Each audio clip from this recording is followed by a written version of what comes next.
It's a big show today. There's so many stories. Hello, everybody. Welcome to the Trump Tyranny Tracker. It's day 270 in the Trump administration, and Olga Lautman and I, Zev Shalev, we're looking at the Trump authoritarian grab that is happening across our country, and we see it in so many ways. We have a big show tonight, 6 big stories, plus the breaking news that is all about John Bolton. So let's get into that right away. Former National Security Advisor John Bolton was indicted this morning by a federal grand jury in Maryland on 18 counts of mishandling classified information and 8 counts of unlawful transmission, also 10 counts of unlawful retention of national defense information. Prosecutors allege Bolton sent top secret materials using personal email and online accounts and sharing information with his family members, his daughter and his wife, who lacked security clearance. FBI searches of his Maryland home and D.C. office in August reportedly recovered classified documents on U.S. weapons programs, foreign intelligence, strategic defense, and communications with adversary nations. So this is a big deal. This is not the same thing as Comey and Letitia James at all. No, I don't think so. I mean, part of it is the same thing because, Trump has vowed to seek revenge against Bolton. And he did direct, I'm sure, the Justice Department to wrap up the investigation and to move forward with it. But it is slightly different because allegedly, we don't know, we'll see what the defense is, but allegedly Bolton did share classified information, did, type, I don't know who in the world would type memos on an AOL account. It's so funny. The story is so full of ironies because Bolton, sat there and went off on Hillary Clinton 10 million times over her use of a private server in her house. And that, if he did the same thing, he would be in a jumpsuit right now. And here we are. And the other irony over this is that Bolton obviously is part of the Iran-Contra and, the whole, his dream has been for the United States to attack Iran, for decades, since the 80s. And interestingly enough, it seems that it was the Iranians who hacked his emails and delivered this information to our investigators. So there's a lot to be seen. So yes, this is definitely different than Letitia James, than James Comey. Adam Schiff is going to be next. It's definitely going to be different than him and all the other people under investigation. But at the same time, I do think that, Trump did make sure that this goes through because at the same time, he's also using the Justice Department to shield his allies. And you see case after case being dropped. Pardons being issued for people who donated to him, his crypto allies. So this is like the perfect, weaponization of government and agencies.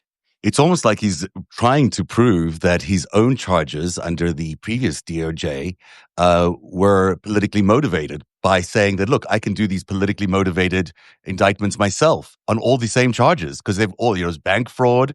Now it's the same mishandling of classified documents. It's almost like he's trying to say, hey, look, I can do this. So that's why I was framed as well. I don't know because he wanted to do this in 2017. He really had made it clear at the time, but he didn't know how the government works. So when he came in 2017, he thought he was going to be like Putin and, have give out orders to agencies and that everyone would just comply.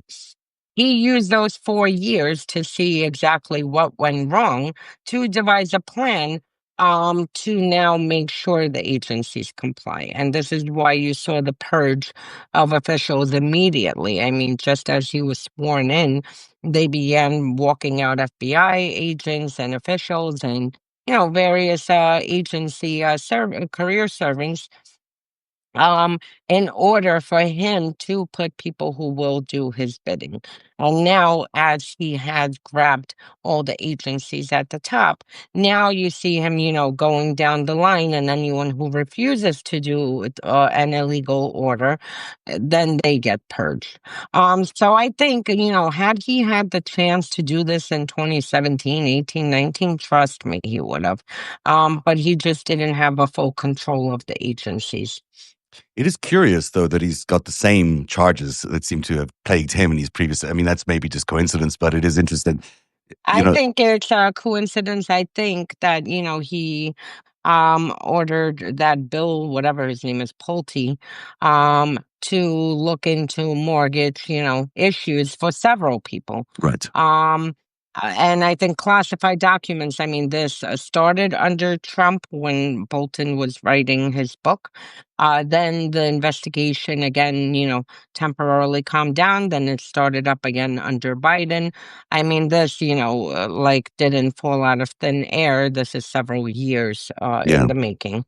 And insiders in the Justice Department say that this was deliberately compartmentalized, it was insulated from main justice, and that means that the main department decision makers did not necessarily get involved in the day-to-day running of this particular case. And that's not very different from what's going on with Comey and Letitia James, where there has been, Absolutely. heavy political influence, obviously, for all three of these. But there was also been, but there's Really? also a U.S. attorney there that's just been appointed by the president, who's barely competent to do the job. So there are differences there. It's interesting that Abby Lowell is representing Bolton. He's a very, very sharp lawyer. They'll get some stuff done, but it's unclear if this will go to trial, although I suspect it will. Yeah. Here's the rest of the stories in the Trump Tyranny Tracker today, and it begins with a really interesting one. It's a counterpoint to the Bolton story, really. U.S. Attorney Todd Gilbert resigned today after refusing direct orders from the Trump administration to pursue what he called baseless criminal charges tied to the long-closed Russia investigation. Justice Department officials pressured Gilbert to open a grand jury probe specifically targeting former FBI and intelligence officials, the very people who investigated Trump's 2016 campaign connections to Russia. When Gilbert resisted what he viewed as politicizing the case, he was forced out of his position. This is a very big story, and it ties directly into what you've been doing in terms of the work at Unmasking Russia about the 2016 election. This is a very important move. Yeah, and you see anyone who touched the Russia investigation, um, anyone who touched the classified documents investigation, anyone who touched the insurrection investigation. Now Trump is putting pressure on anyone who looked into Trump's extortion of Ukraine with that, call in 2019 for Zelensky to find, fabricate some documents on Biden and Hunter Biden. All these people are under, Trump's crosshairs, and he's pushing really. He wants what's his name? Brennan, the former CIA Yes, yeah, director. director. He wants all of them. I mean, they have a list. We don't need to imagine what the list is because Kash Patel had written a nice book about this and included the dozens and dozens of people. They want anyone involved with Hurricane Crossfire, which was the investigation, a part of the Russia investigation. And that's it. And like I said, I mean, we started this, February? I said that once Trump seizes the agencies, you will see him going after everyone. And sure enough, we are now in October? 3 weeks, three indictments. Stay tuned. There are going to be indictments. It's going to only snowball now. And you're going to see one after another, and it's not going to stop with government officials. It's going to carry on into Soros Foundation, Ford Foundation, Indivisible, Act Blue, and they're going to do everything to try to dismantle the Democratic Party. What is the replacement for Gilbert? Has a person been announced yet for that replacement? And it's going to be hard to find someone, and presumably it's not going to be an easy hire. He has plenty of sycophants around him, Yeah. and not that they need experience. He could put his shoe polisher there Right. and say, "Go, But go, no career go." prosecutor's going to want that job. No, I mean, it's absolutely like, not. yeah, I mean, look at the other lawyer, Lindsay, handling Comey and yeah, Hannigan. James. I mean, she is what, an insurance lawyer? Can you can you imagine Yeah. sending an insurance lawyer? She's never seen a grand jury in her life, It and almost sounds like a scene from a movie, right? It sounds so yeah, ridiculous, you know? he has so many sycophants. They don't Yeah. need to really have a law degree. They could, do anything, and he'll just throw them in to handle this. The good thing is, for now, the courts are holding for now. So I'm sure that, a lot of these cases will get thrown out. We'll see what happens with the Bolton. I do think there's enough Yeah. meat there for them to I agree. I go think that forward. might go forward. Turning to one of your favorite topics here, which is FLOC. Senator Ron Mm. Wyden revealed that ICE, the Secret Service, and the Navy's criminal division all accessed FLOC's AI-powered network of tens of thousands of cameras tracking vehicles nationwide. Homeland Security Investigations, the agency leading Trump's deportation campaign, used this system nearly 200 times as FLOC expanded the access to multiple federal agencies under what it called a pilot program. This means federal law enforcement gained warrantless access to a private surveillance network capable of tracking vehicle movements across the entire country. And that's just the beginning of the surveillance that they're doing. Yeah, and it was before only ICE and Border Patrol were handling this, and now you see that this is expanding. And again, I really hope people understand that whether it's flock, whether it's our social security information, all of this is for us. Immigrants are the test case. This is they're being tested on immigrants, and this will expand to us. They already started expanding it. They immediately started putting together, and building a surveillance state in the US. Again, immediately. These people came prepared. This time, Trump was not going to make the mistake of 2017 where he walked in and didn't know nothing. Here, they had 4 years to prepare and to have everything, every executive order, every single move planned out and how they will enact it. And this is why you saw he signed, got sworn in on January 20th. And by late afternoon, they started immediately dismantling the government. They sent Elon Musk and his operatives to start seizing data from every agency. They started purging people. I mean, they knew what they were doing. They came with a fully prepared map of They how they're did. going to carry this out. Project 2025 was the name. They Yeah. also have recently acquired access to a system that allows them to track people's phones, basically, their locations based on phones, which again applies to all Americans. Don't be deceived into just thinking this is just going to be for deportations. There's a lot of people who want that access to that your location, and your government will know where you are all the time if you're carrying your cell phone. It's quite frightening. It's even worse. I wrote an article last month or August or last month. These weeks and months go by. It's like a weird time warp. But I wrote an article either last month or in August.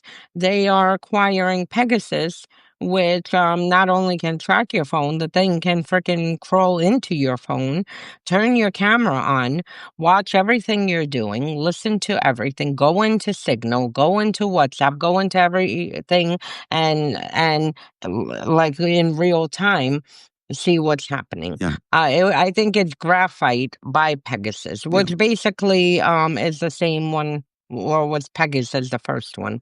And Pegasus was the first one, I think, but you can't on these devices. You can't, there's no clicking on any links or anything now. These things no, is happening visibly. They're not. You wouldn't know that they've been accessed on your computer or your phone. yeah. So Yeah. anyone who has an iPhone, turn on what is that mode? Lockdown mode. Lockdown mode. Turn on lockdown mode because lockdown mode was specifically developed for to combat Pegasus. So at least maybe it'll help. I don't Yeah, know. and so just while we're on the topic of phones, people are thinking about what to do this weekend for the No Kings protest. It's really not advisable to bring a phone, your regular phone, unless you need to, unless you feel like you really need to. You could probably get away without bringing your phone to the protest, unless you don't mind. I mean, unless you just don't mind, the people know that you're there. But they will likely be swooping all the information of who's at those events because they can. They can just get all that information now. It's not that difficult for them. I wouldn't worry as much, honestly, about bringing the phone unless you really have sensitive communications, with sources or, a journalist or, only because when there are that many people, here's a cool trick. You're gonna have so many cell numbers pinging off a tower that they won't be able to. I mean, they will have facial recognition programs so they can, swipe through crowds and scan faces and then compile a list of people. But frankly, look, all their threats are for fear mongering. This is what dictators do. They fear mongers. They don't want you to go out. And the way to push back is to go out. If you do bring your phone, definitely record everything. Be smart, stay away from any kind of provocations. Do not do anything because they will be looking into any incident, to any incident to try to escalate. If they don't even send their own Proud Boys and Oath Keepers and others, to attempt to. But the bottom line is, as I always say, there's more of us than them. And, if we stay united, what are they gonna do? They're gonna what? Go arrest 5 million people in America? I mean, Yeah, seriously. Like, what I mean, I what think are they gonna do? the idea behind protecting you're not bringing your phone is, you might have sensitive things on your phone, you might have private things on your phone, you might get arrested for something, or someone might confiscate your phone. You probably don't want that out there. You don't want them looking through it unless there's nothing on there, which of course, is Yeah, if possible. there's nothing on there, if it's regular, the only thing I would advise is if you do bring your phone, turn off the biometrics, so they can't get into your phone. Because, right now, like if you have your face thing, because it's just easy to get into, all they have to do is swipe your phone in front of your face and it Right. unlocks. And they Um, can do that. They're allowed to do that. Yeah, so that's the only thing. If you have sensitive information or feel uncomfortable, get a burner phone, just not pay cash for it, not on Yeah. your credit card. Pay cash for it, and of course, burner phones you got to be really careful with because you can't associate them with anything related to your No, personal no, no. accounts. You can't Burner even carry phone. them with your regular phone. They'll track the movements of those things if they need to. So it's really got to be a separate phone that you only use on location. Like, don't turn it on at home and get it set up at home because that'll defeat the purpose. But again, that's overthinking. I mean, if you're working with sources, if you're working, on sensitive investigations, if have sources in other countries that you're trying to protect, then yes, you have to take these precautions. If you're going to do your duty, which is part of the Constitution and the First Amendment, and go out to a protest, frankly, I would not overthink it. I mean, unless you're planning something, then, don't go and actually don't plan. But, if you just want to step out, like I am going this weekend, I'm taking my phone. I don't give a fuck. I mean, I'm allowed to be outside. I'm not going to do anything provocative. But if I want to stand there with a plaque, I'll stand there with a plaque, And peaceful and that's it. protesting is protected under the Constitution. That has not changed. It's just the way it is in America. You're allowed to do peaceful protests. You're not allowed to do some things. You can't, block traffic. You can't do a lot of No. things. But you can peacefully protest. It's part of what your rights are. And you shouldn't be afraid of doing that at all. Yeah, do not obey in advance, and frankly, that bothers me so much because my saying is do not obey, period. Not in advance, not after the fact, not ever. Do Yeah. not obey. I mean, use your, people are smart, they're savvy, and I mean, it looks like it's going to be if it's like the last No Kings protest. I'm sure it's gonna be family members, and it's gonna be nice and light and, and that's it. So, And there will be don't. many, many more people out. There's a lot more protests and a lot more people expected, and they are expecting it. Yeah, yeah, More than 5 and million people. And that's why I say stronger in numbers because, like with Russia, the reason their movements got crushed is one, they're like sheep, the Russians. I mean, I'm sorry, they're like sheep. They will tolerate a lot. Right now, there's no internet in Russia. They have fuel. Yeah, they've cut off internet Why did in a they cut lot off the of internet? yeah, I don't know. I honestly don't know. I know that my mom has been trying to reach my grandmother, and the last that she heard, they said they just have no access to internet. Um, so they've cut off internet. They started in August, and it's just been increasingly worse and worse to the point that now they just have complete internet blockage. Even VPNs are being jammed. There are gas lines, and they're not going to say a word. They're like whatever. They're like sheep. But in Moscow, when we saw the protest, and you see people come out, and then you see the freaking Oman police come out, or and dressed in black and helmets and everything. It looks intimidating and scary, but that is because it's 10,000 people who came out. Moscow is a city of 1 million. If 200,000 people came out, they would freaking stomp on these freaking thugs, without even noticing. Like these people wouldn't even be in their way. It's just the point that there's not enough. And that's why I say, if you're going out, there's 200,000 people. I mean, the chances of them to go, what are they going to do? Go through every single protest in your town, protester and phone in your town? And if there are 5, 6 million people who come out as is planned, it might even be more. Are they going to arrest all 6 million people? Is there a greater risk in red states than there are in blue states?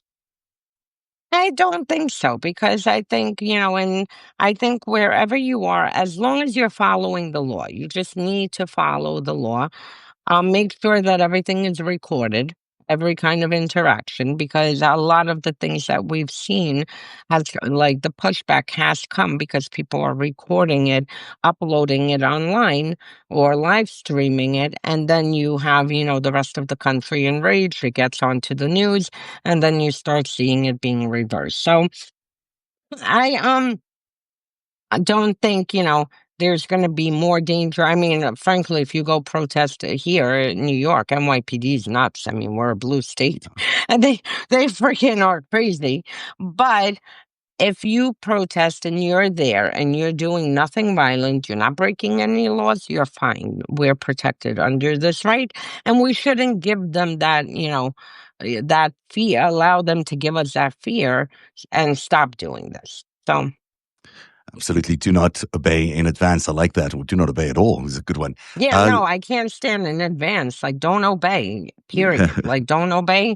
There's never a reason to obey to anything a fascist regime is doing, ever.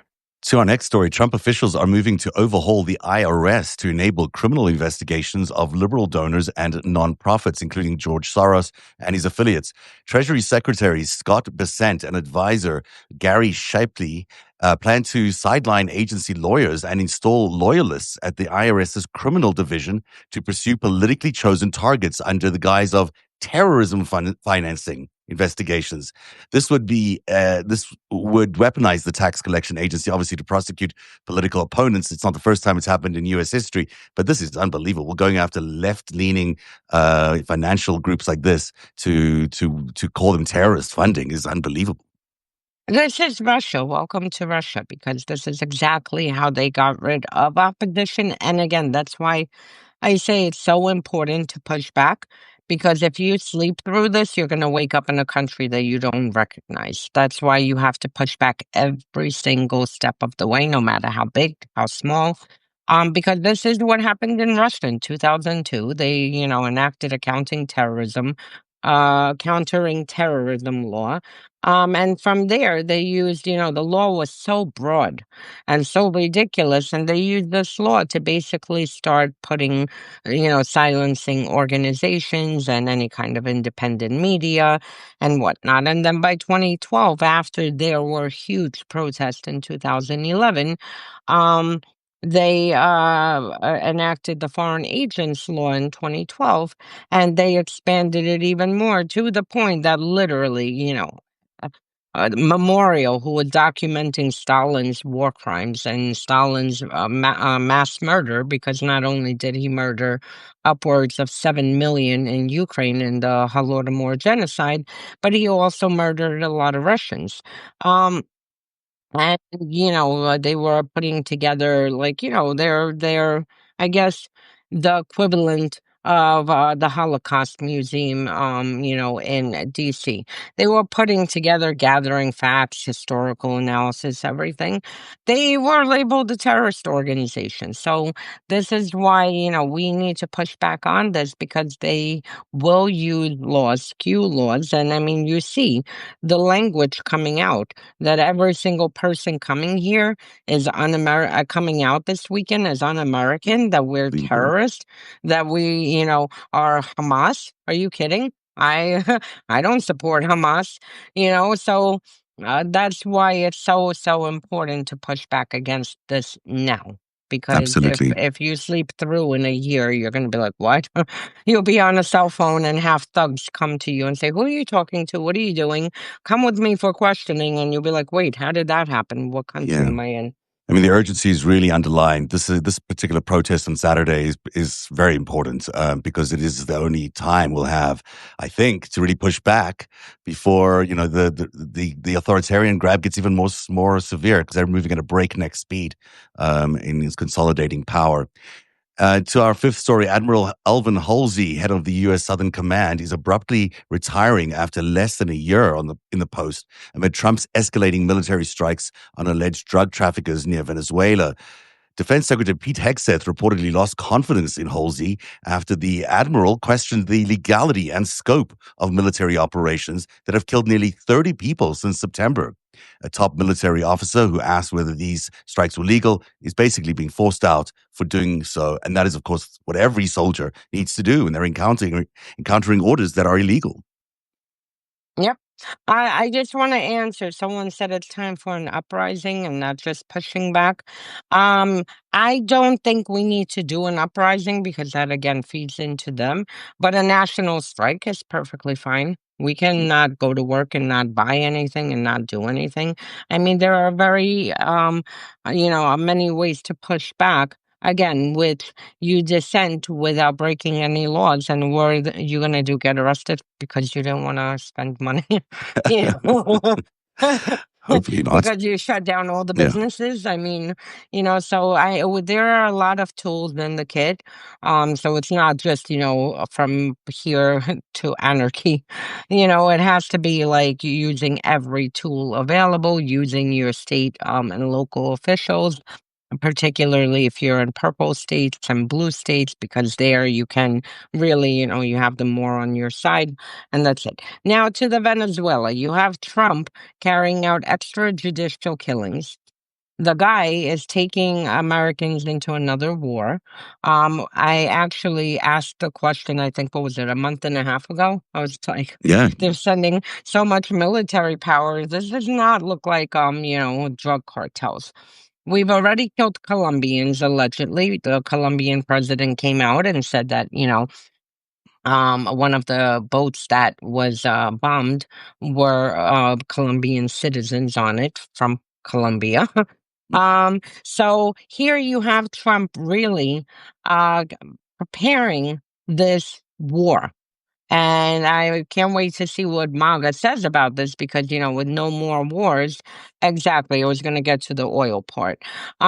No more wars, and you have Trump preparing this war. And what it looks like, by all means, is regime change, and that we're going to have boots on the ground, because Venezuela, for anyone who thinks that Trump is going to just, bomb a few things and everything is done, Venezuela is not that kind of country. I mean, if you need to do a regime change, you need boots on the ground. And then you're going to have to deal with Cubans who are propping up Venezuela, plus the Venezuelan military, plus all the guerrillas, plus the cartels.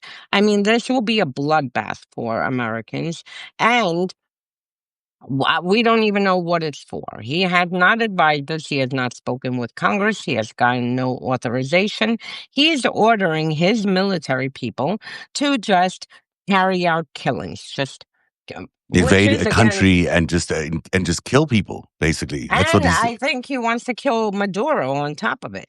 I think regime change includes assassinating a leader of a country. Now, mind you, I can't stand Maduro. This is, a Russian state client, Venezuela.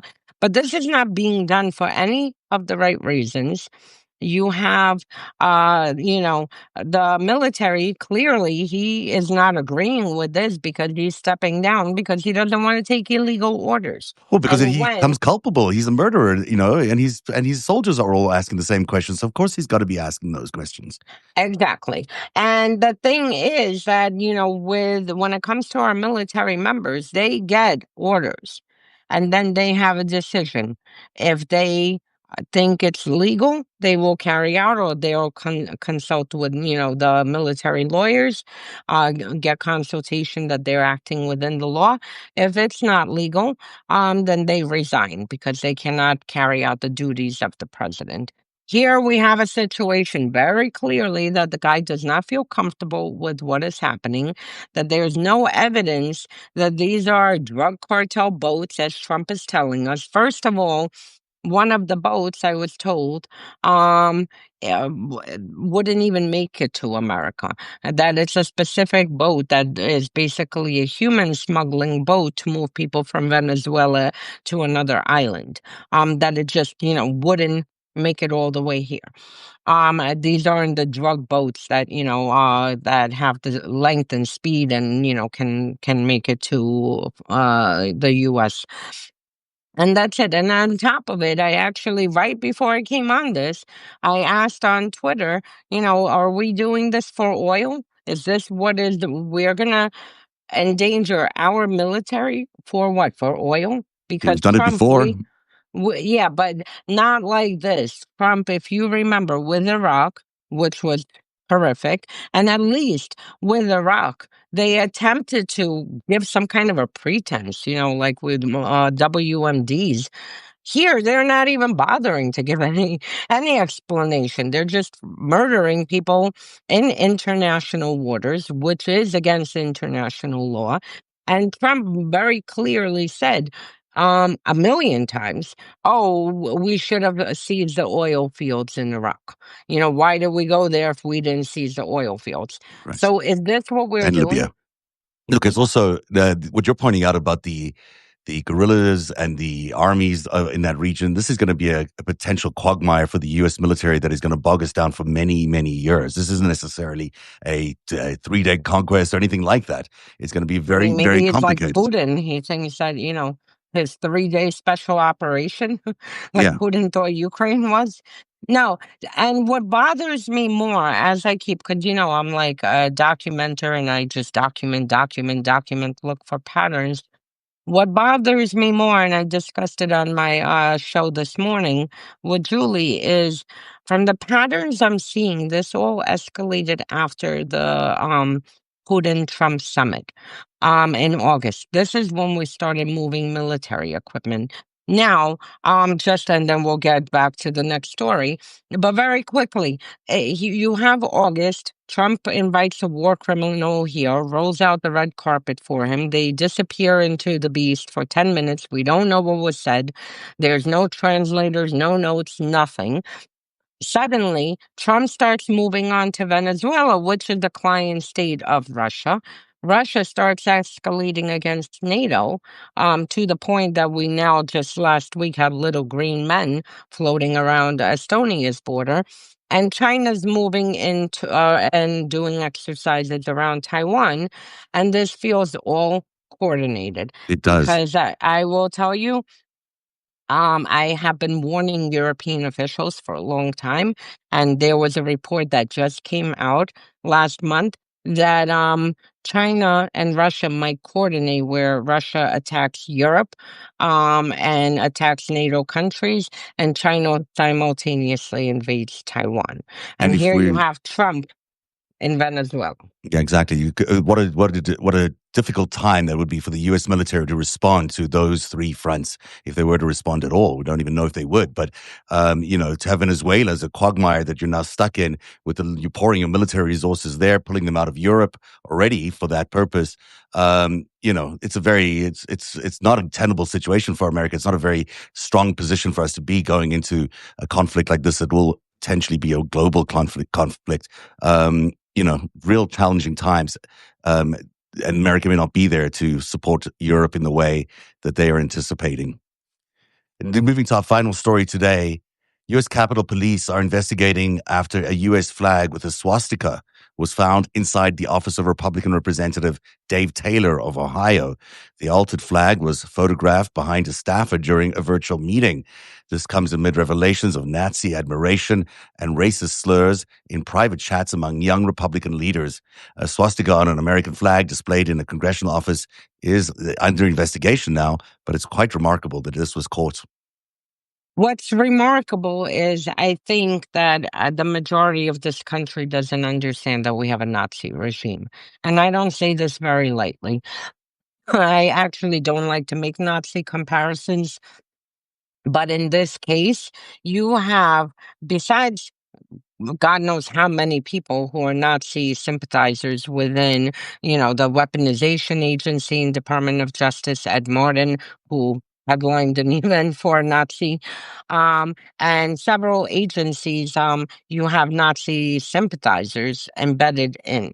You have the young Republicans who came out with their vile, disgusting, filthy, gas chamber comments. And unlike J.D. Vance and CNN, uh, wants us to believe that these are college kids. First of Yes, no. all, if I had a college kid, my son's younger, and he ever said this, his head would be against the wall. So I'm not sure exactly where this is. Oh, these are kids. This Yeah, is what those are they're not adding, appropriate, obviously. drinking, partying, maybe even trying weed. That's what college kids do. Not joking, speaking about gas chambers and raping people until they commit suicide and calling black people monkeys. This is not college chatter. And second of all, these people are 40, 30 something years old. I Yeah. mean, at what point do Americans or Republicans think, like what is considered a college kid versus a grown man? One is a state senator. So you had that. And then on top of it, you had our Department of Homeland Security, the Border Patrol, put out a video on Facebook with an old Michael Jackson song that he then rewrote because of the backlash it caused that says, Jew me, sue me, and then something, kike me. So you have a bunch of racial slurs, and this is being used. I don't know how Border Patrol dug up this song, but they found not the corrected version of the song, but the The original original version of the version song. Wow. You and put know, it on Facebook. And then, sorry, and the last mm, thing, mm. you have our Department of Homeland Security who put remigrate. Remigrate is rooted in neo-Nazi ideology, and this is what all the fascist parties across Europe are using to get all brown, anyone who's not a white European, to get them out of the country and to bring back ethnic, whatever, Europeans. And when you go to Twitter these days, or X, there's so much anti-Semitic content there, and it's specifically anti-Israel content. But it's being very confused amongst most people's minds. A lot of people think Israel is Jewish state. All Jews are thinking the same way. Of course, it's not the case at all. Bibi Netanyahu is Bibi Netanyahu, and the Jews in the right wing of that political spectrum are supporting him. But most Israelis do not support him. Equally, in the United States, there is not a lot of support for Bibi Netanyahu amongst American Jews, but we are seeing a lot of anti-Semitism increases because of this sort of generalization against Jews that's happening, as being responsible for what's going on in Gaza, and also being responsible, for other sort of Zionist or nationalistic thinking. That's not the case for all Jews, and yet at the same time, you've got this Nazi thing growing into the GOP. That is not a good combination of factors. No, and this started before Gaza. Let's get this straight. This started under Trump 1.0 when you had him not denounce David Duke, who's a Nazi, when he flirted with neo Nazis who were supporting him, when we had Charlottesville, and he said, well, there are people on both sides who are bad, as these people walked and chanted, you know, Jews won't replace us. Um, and I mean, these are white supremacist neo Nazis, and that's it. And then during the campaign, you had him invite Nick Fuentes to Mar a Lago. So they have been flirting with this because this is part of their base. I mean, they can't deny it. This is part of their base. This is the Jack Posobiec and others who some of them now are pro-Israel, but I mean, we saw in 2017. I mean, I remember after Trump came into office, I'm in Staten Island, and we had a few incidents where synagogues had swastikas painted on them. The hate crimes for Jews went up significantly during 2017. So the fact, but this is the case with anti-Semitism. Now it's Gaza that they use it, and unfortunately, many people conflate the two because, again, the Netanyahu regime, which I despise, has absolutely nothing to do with being Jewish. Like, this, two different things. You can criticize. And this goes for the far right Jews, who say, if you're criticizing Netanyahu, you're criticizing the Israeli state. No, you're not. You can easily criticize Netanyahu and say that that does not apply to Israeli people who are living there and that they should not be slaughtered, nor should Palestinians be slaughtered. But the bottom line is we have really a Nazi regime in the making.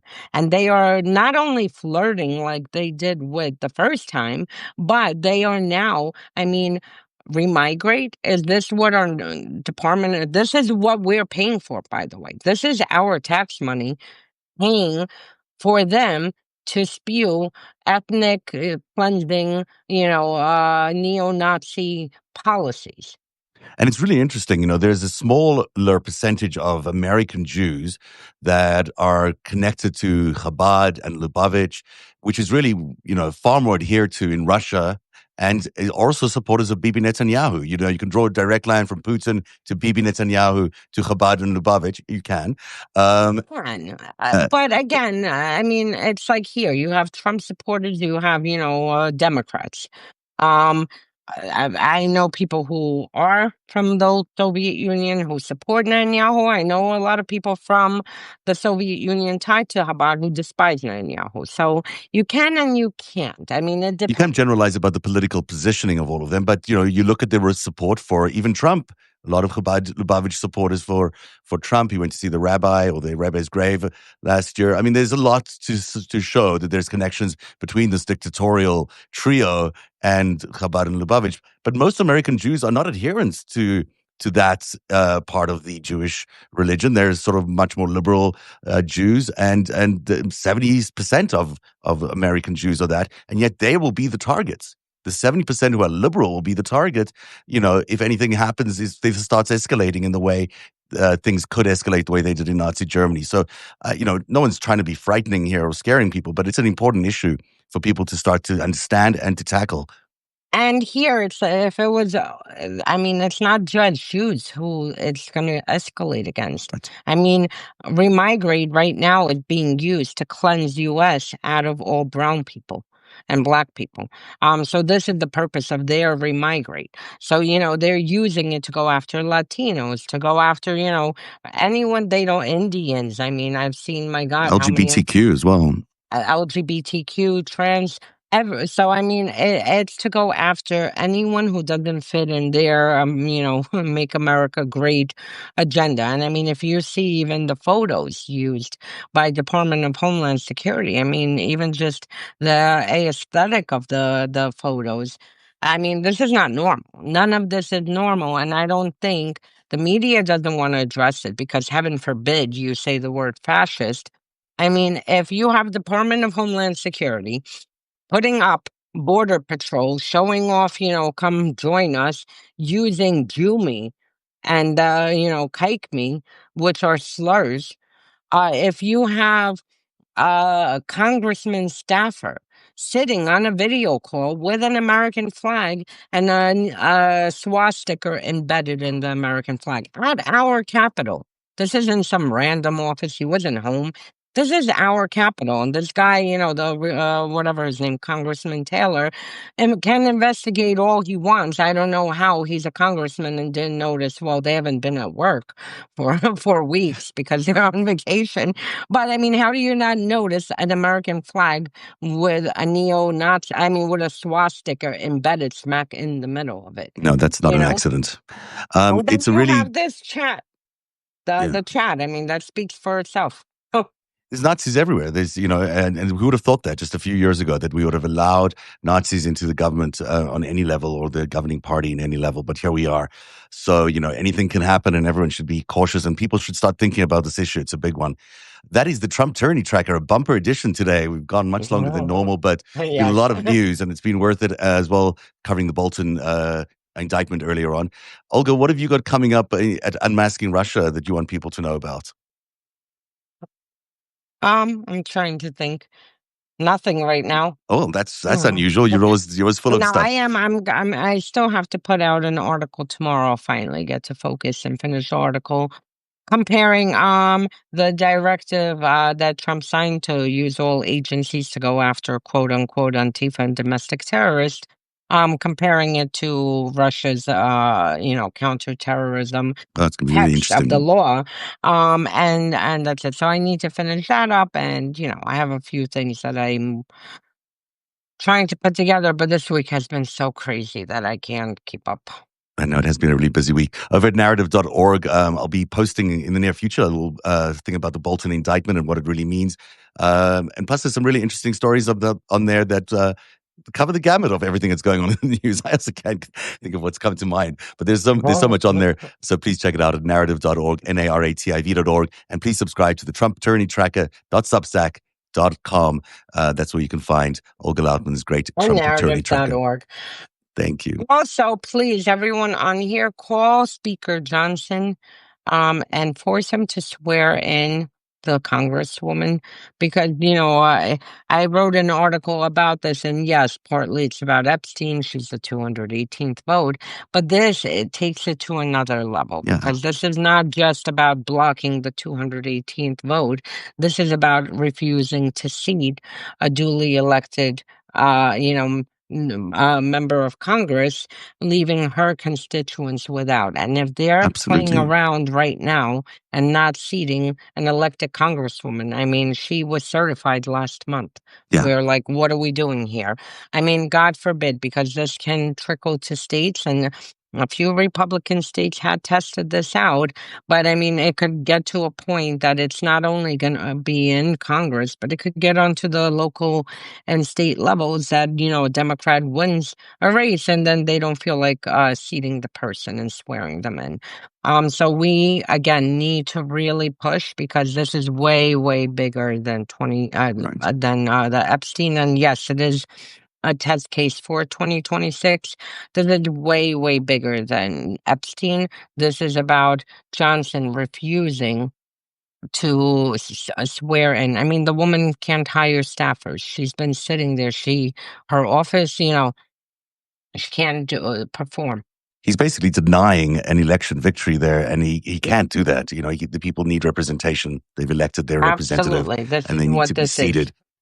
That's democracy, as it turns out. Thanks for being here, everybody. We'll see you again on Tuesday for the Trump Tyranny Tracker. On Tuesdays and Thursdays at 7 p.m. is our new time slot, and we look forward to seeing you then. Have a great evening, Olga, and have a great Have a evening, great everybody. weekend. Bye-bye. Bye.